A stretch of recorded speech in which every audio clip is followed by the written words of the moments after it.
Besides the government running out of money, FEMA is running out of money. And people always wonder why I complain about the economy so much. Here it is in a nutshell, because then you see things like this where things like FEMA and the government run out of money.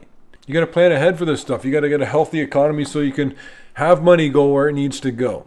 Get into this article with me. You're going to see what the problems are with FEMA. In a record year of catastrophes, FEMA's disaster fund is slipping into the red even before hurricane season peaks. And say what you want about global warming, we are having major calamities all the time now, worldwide, but also in America. And so FEMA is going to be strained because of fiscal mismanagement, economic weakness, and now it's going to have actual real-world effects on people when they're going to need the help and it's not going to be there. The Federal Emergency Management Agency's disaster fund is already running out of money in a year that's hitting records for billion-dollar weather disasters. All before the peak of Atlantic hurricane season even has arrived. And no one looks down the road more. Will there be more massive disasters in America this year? Possibly. But what we do know is that there will definitely be more major disasters in America in the coming years. It will always happen again and again. That's why you need to have better fiscal management so that you can react to the disasters when they happen, which is the point of FEMA, which is not going to be able to do anymore because it was run under the guise of this weaker economy, so it's not replenishing, it's not filling up again.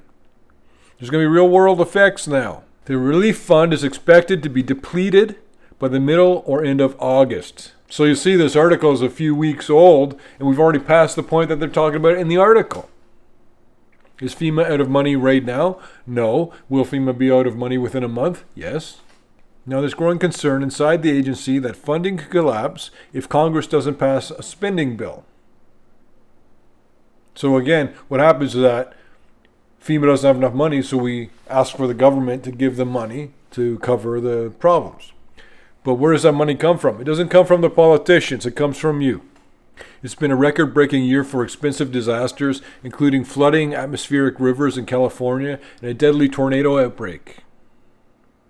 The federal government has tallied 15 weather-related disasters that have each exceeded $1 billion in damages, a new record for the first 7 months of the year, according to data from the National Oceanic and Atmospheric Administration.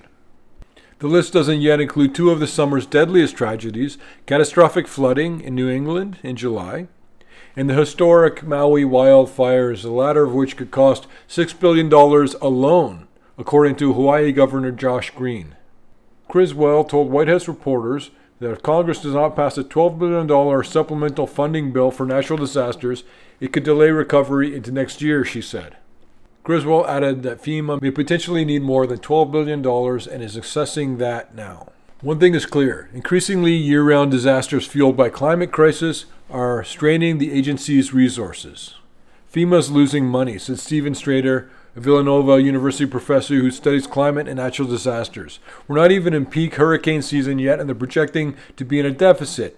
Wildfire devastation is the hardest disaster. It just wipes out every bit of infrastructure, former FEMA Administrator Brock Long told CNN. How do we rebuild the infrastructure in a more mitigated fashion to not only handle future wildfires, but also hurricanes and everything else that is thrown on those islands? Because you can't rebuild homes, you can't bring businesses back online without the basic infrastructure in place. Since 2016, 139 separate billion-dollar disasters have killed 5,200 people and cost $1.1 trillion in damages across the United States. Last year, 18 natural disasters cost $165 billion, the bulk of which was damage from Hurricane Ian. The year before, 20 events, including Texas deep freeze and historic Northwest heat wave, totaled $145 billion.